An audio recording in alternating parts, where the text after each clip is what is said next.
Hello guys, isa na namang recipe ng steam egg ang aking mabahagi sa inyo. Ito pala guys, ay pinakita ko sa inyo ay na-steam na siya.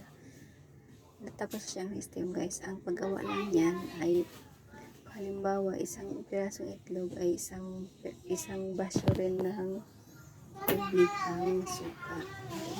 1:1 parang gano'n guys. Tapos pag natapos na yung sukat nun guys, batiin nyo na siya. Tapos after ng balik ng itlog, i-steam lang siya guys. Kapag yung kain ay low lang siya. Kapag lang sa sinyo.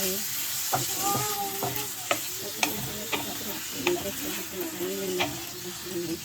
Kaya kanino naman ay tip-in sa yung protein. Para at least meron kang pangkakot. Ayun nga guys, nag-open na hindi nyo lang yung pangkakot ng oyster sauce. At ako rin siya na sauce.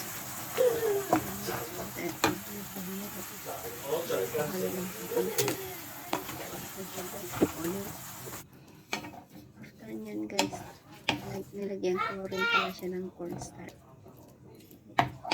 At least lumapot lang konti yung luto mo. Katapos yan, pag maluto na yan guys, ilalagay na siya sa ibabaw ng itlog. Ganun lang siya guys. Ang ginawa ko pala ay konti lang yung oyster sauce.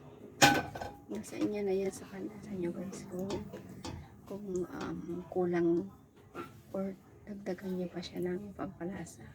Yung sa akin kasi guys, konti lang yung oyster sauce kasi ayaw nila yung kulay. Saka gusto nila yung kunting lasa lang. Ayaw nila yung parang kagaya sa atin na mga lasa guys. Kaya ganyan yung ginawa. So, simple ito guys.